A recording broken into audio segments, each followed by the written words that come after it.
Hi everyone, Mitch here, and welcome to another car vlog.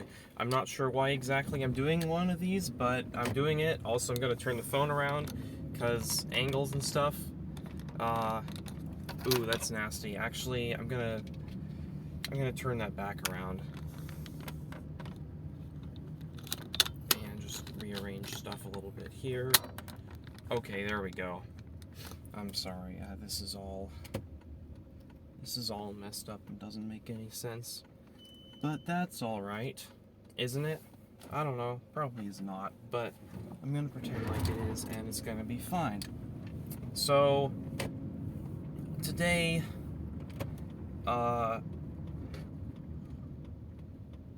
not sure what exactly I want to talk about, but I feel like I should probably be talking about something, because it's better to talk about nothing than something, and the radio is getting boring.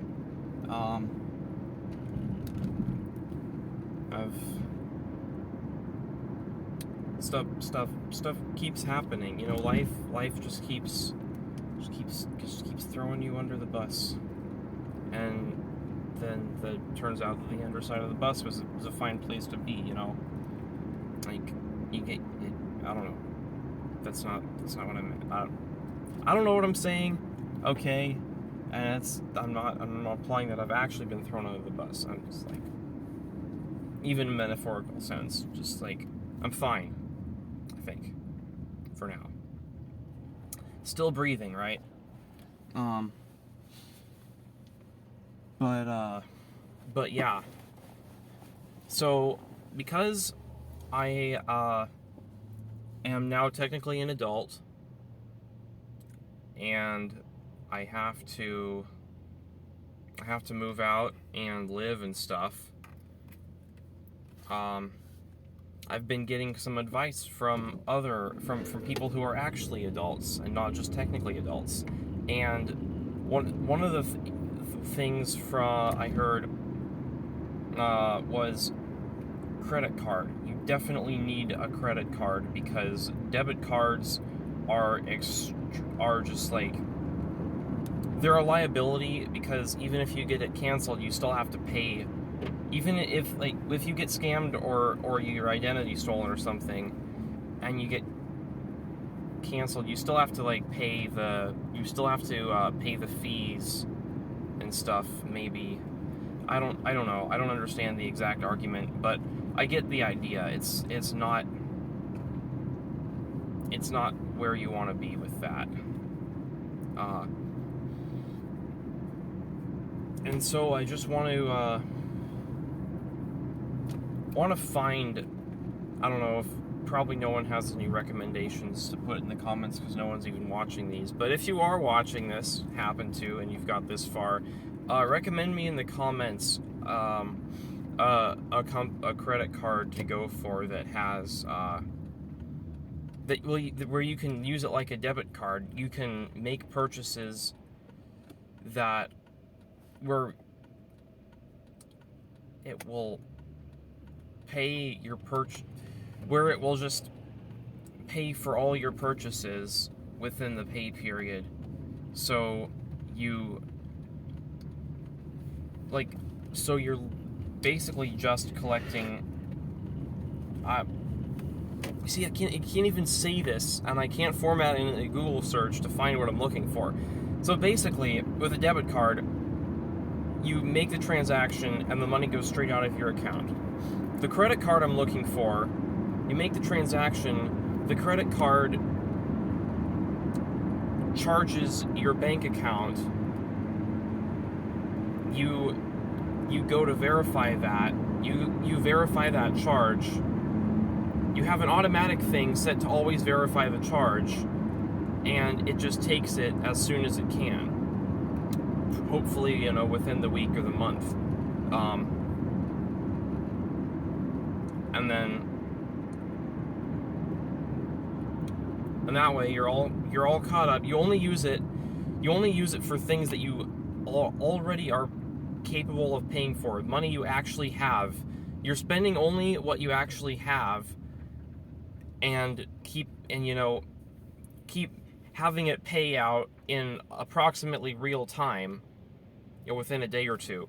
So you can always have that security of like, I'm using the credit card like a debit card. That's what I'm looking for. And from what I've been like seeing online, credit card companies do not want you to do that. Credit card companies want you to pay some minimum amount that's like too small and like has interest over time, and they basically just want to charge you for every they want to make it hard for you to do stuff right and then charge you for doing it wrong is the idea I'm getting.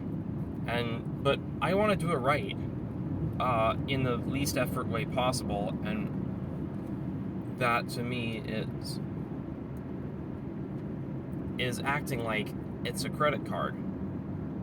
Is acting like it's a debit card, even though it happens to technically and electronically be a credit card.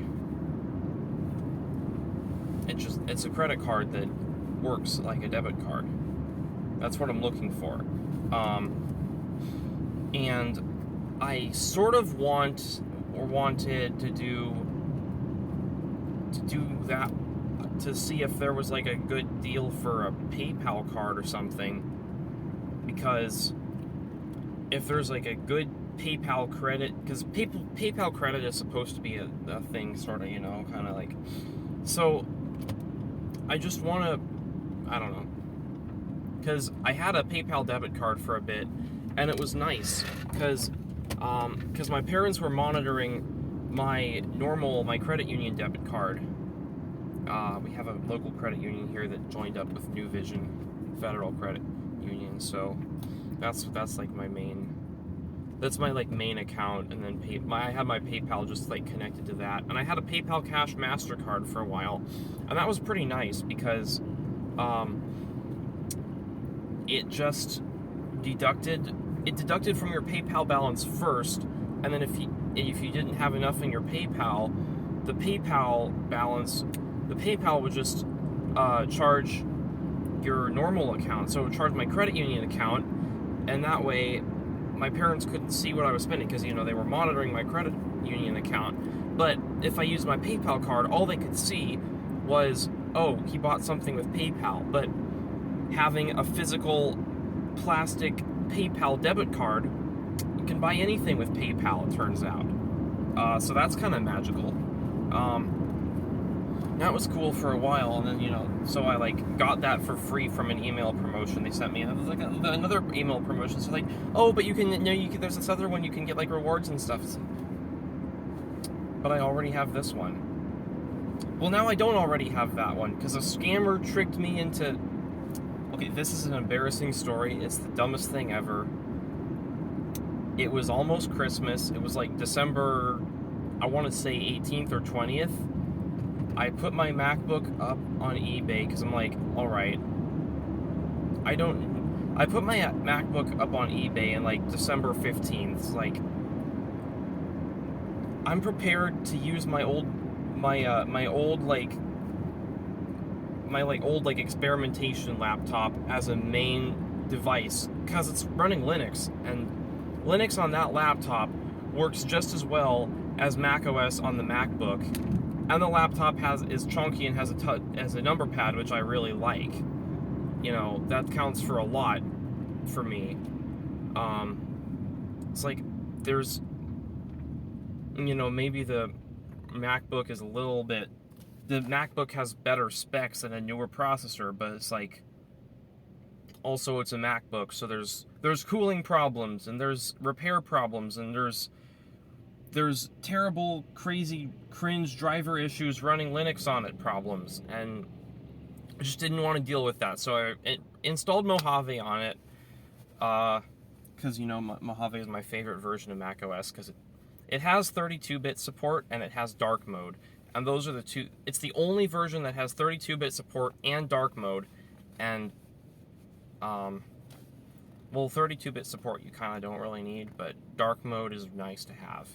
Dark mode is extremely nice to have, especially on macOS. macOS with light mode, it's just, I don't know. Because my parents use macOS, they've used it they used it since way before Mojave.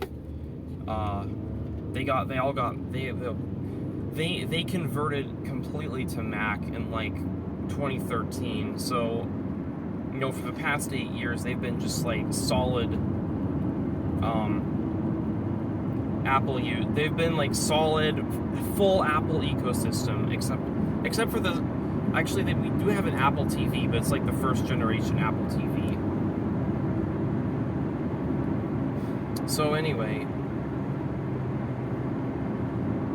I'm sorry, there's just some stuff going on the road. I hope you can still hear me. My car's been acting up, so it like sounds worse. And there's a wet paint brigade out here. Oh well, it's fine, I guess. Anyway,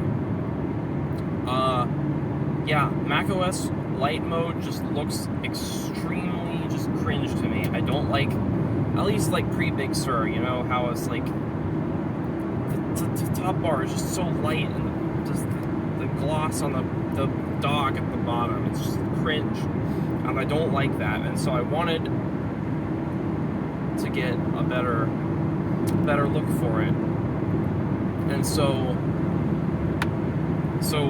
Mojave came, and dark mode's like, oh, dark mode, that's really nice. So in the initial setup, when I first got the MacBook, I selected dark mode, and it was great. And I used dark mode for a bit, and then, I don't know, meanwhile, I got Linux on this old laptop. It's like, alright, this is fun, I can do this. And so, my Linux customization journey, what it really looked like at the beginning was, and this is actually still what I recommend to new people who want to learn more about customizing Linux and getting into stuff and figuring out how things work. Bestest thing to start off with is try to make whatever Linux desktop environment you start with look like macOS. Make it look and feel like macOS. Make it behave like the UI of the Macintosh operating system made by Apple and bundled on their computers. Because no desktop environment comes exactly like macOS out of the box. Apple kind of has a patent, and there was a Linux distribution for Raspberry Pi. It was called iRaspbian. It was literally just Raspbian, but with a Mac skin on top. I don't know exactly which desktop environment it was. Probably XFCE or Mate, or Mate. I like saying Mate because I think it should be pronounced Mate because I'm American. Anyway, it was probably like XFCE or something, customized to look like macOS, and Apple shot it down and forced the iRaspbian developers to remove the download link. Like, ugh. So that was a thing. So no Linux distribution, no desktop environment ships with a macOS configuration exactly out of the box. Of all of them that sort of do, GNOME 40 or anything that any of the Garuda spins are probably going to be the closest. Because again, yeah, sorry, congestion, because GNOME 40, they put the dock at the bottom now, and so if you do a dash to dock, or I don't know, arguably,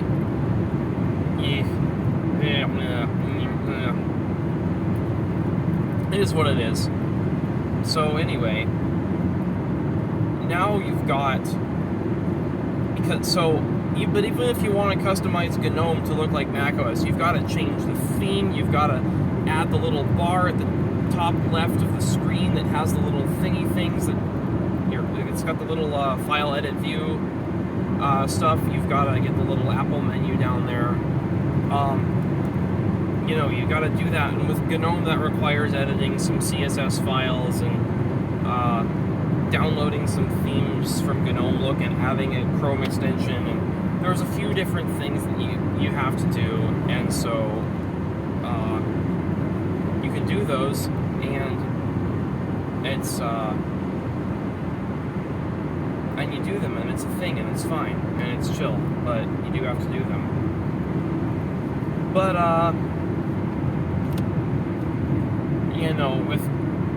with XFCE, most of the stuff, you can literally just move it around and make it look like a macOS style interface. That's fine. You can get translucent, transparent GTK themes that make one of the bottom panels do that.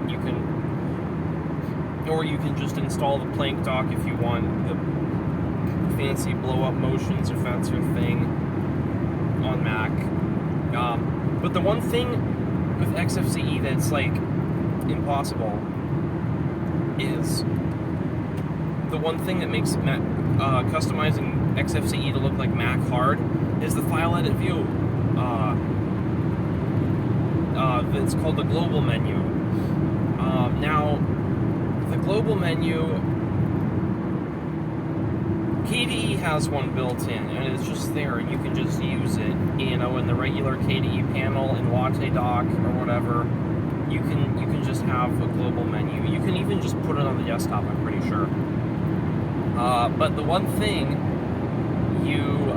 but that's, of course, for a Qt framework, and that is, it's meant to live inside of the, the KWin, the desktop, the KWin Plasma desktop experience ecosystem thingy, and ripping that out and putting it in XFCE just doesn't work. There's some hack you could maybe do with, actually, I'm gonna try that when I get home. I'm gonna, yeah, why not? I'll do it. Because what I'm thinking is, if I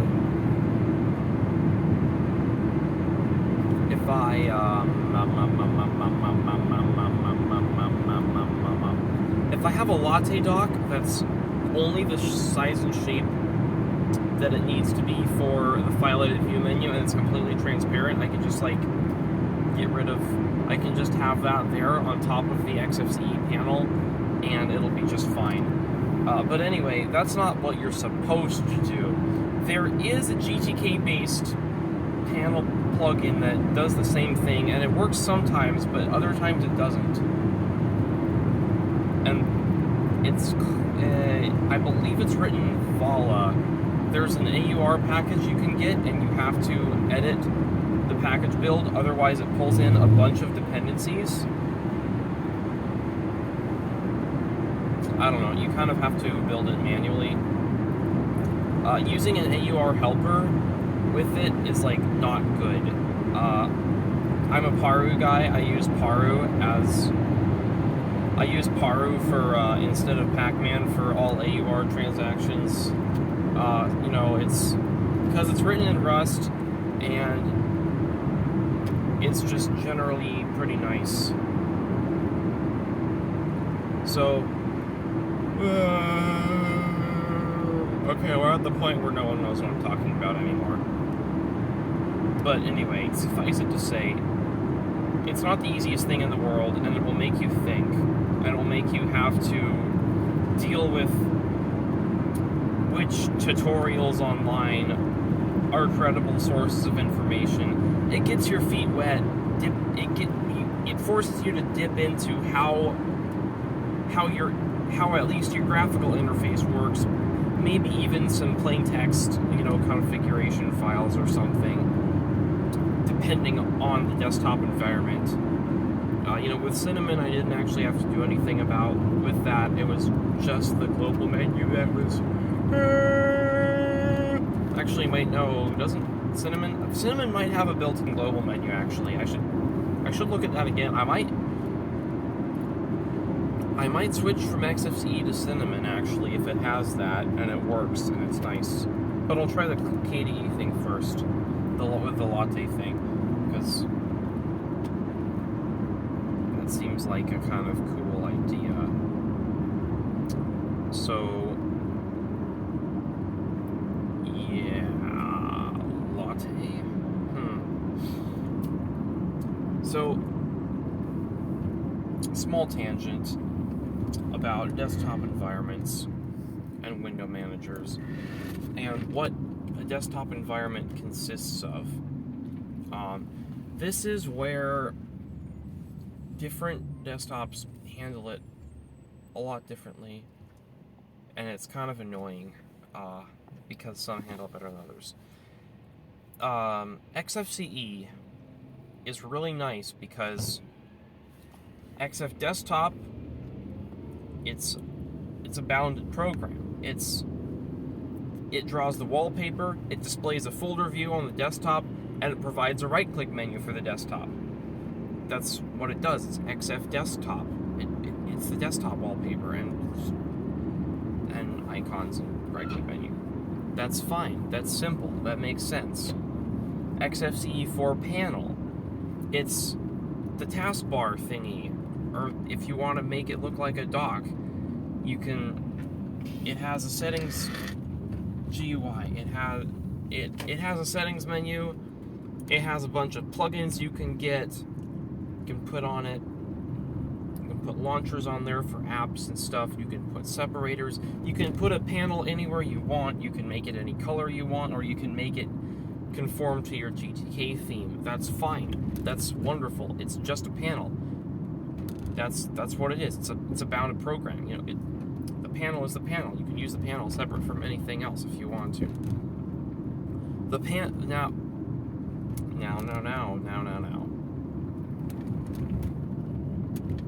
XF Window Manager 4. It's a window manager. It manages windows. It puts a little top bar on there if the window doesn't have client-side decorations. It doesn't put a little top bar on there if the window does have client-side decorations.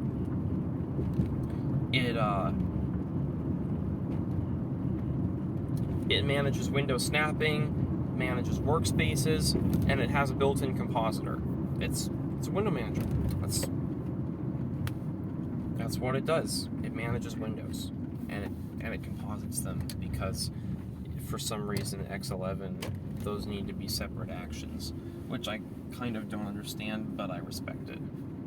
It's just the limits of X. It's just the limits of the X window system. Also, let me know if there's DWM-like tiling in KDE that actually works on Wayland, because cron height, which is supposed to be the solution. First of all, it works wrong on X11 Plasma, and second of all, K-Wayland, it doesn't work. I don't want to use Sway. I don't like Sway. You know, actually, though, honestly, Sway is fine. I don't like configuring things. I like using an out-of-the-box or very minimally modified config that does what I want it to do, and just living with that. But actually, I recently tried to switch, just this past weekend, I switched from Kitty to Alacrity,